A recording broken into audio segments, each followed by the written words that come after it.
Korupsi, satu kata yang sudah tak asing di telinga kita. Namun, apakah kita benar-benar paham apa itu korupsi dan bagaimana jerat hukumnya? Secara sederhana, korupsi adalah penyelewengan atau penggelapan uang negara atau perusahaan untuk keuntungan pribadi atau orang lain.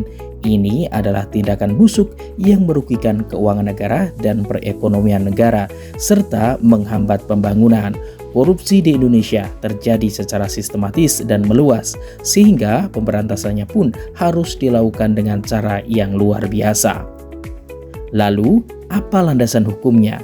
Payung hukum utama kita adalah Undang-Undang Nomor 31 Tahun 1999 tentang pemberantasan tindak pidana korupsi yang kemudian diubah dan disempurnakan dengan Undang-Undang Nomor 20 Tahun 2001. Undang-undang ini menjadi dasar yang mengatur segala bentuk korupsi, mulai dari perbuatan yang merugikan keuangan negara, suap menyuap, hingga gratifikasi.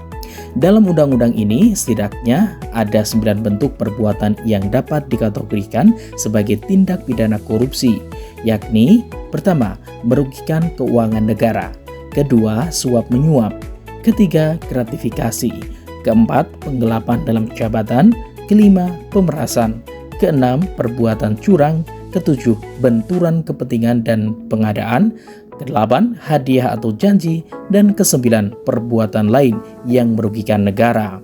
Di antara 9 bentuk ini, ada 3 yang paling sering kita dengarkan, yakni pertama, merugikan keuangan negara.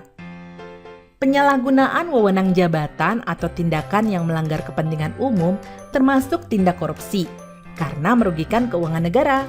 Misalnya, mobil dinas yang disediakan untuk keperluan pekerjaan pejabat negara justru digunakan untuk kepentingan pribadi dan keluarganya. Selanjutnya, suap menyuap. Kasus suap bisa dikatakan populer atau paling sering terjadi. Suap biasanya dilakukan sebagai upaya memuluskan kebutuhan si penyuap dengan memberi sejumlah uang.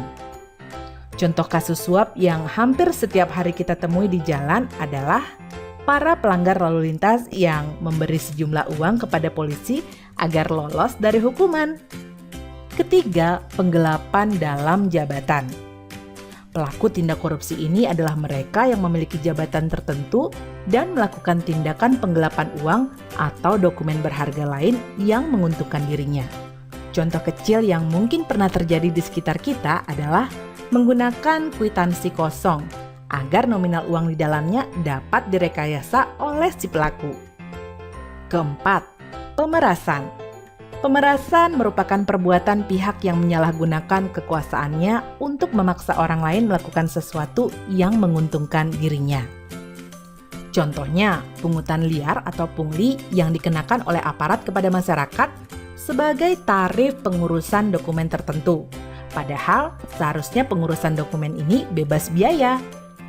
Kelima, perbuatan curang. Segala bentuk kecurangan termasuk tindak korupsi. Sebagai contoh, pemborong proyek bangunan yang melibatkan kecurangan kontraktor, tukang, ataupun toko bahan bangunan. Agar seseorang dapat dijerat sebagai pelaku korupsi, ada beberapa unsur yang harus terpenuhi. Pertama, tindakan ini dilakukan secara melawan hukum, baik secara formil, yakni melanggar aturan tertulis, maupun secara material, yakni bertentangan dengan rasa keadilan masyarakat. Kedua, perbuatan itu bertujuan memperkaya diri sendiri, orang lain, atau korporasi. Ketiga, tindakan ini dilakukan dengan menyalahgunakan kewenangan, kesempatan, atau sarana yang ada karena jabatan atau kedudukannya. Dan keempat, perbuatan itu mengakibatkan kerugian keuangan negara atau perekonomian negara. Perlu diketahui, Undang-Undang Tindak Pidana Korupsi menganut tindak pidana formil. Artinya, meskipun uang negara sudah dikembalikan, pelaku tetap dapat dipidana.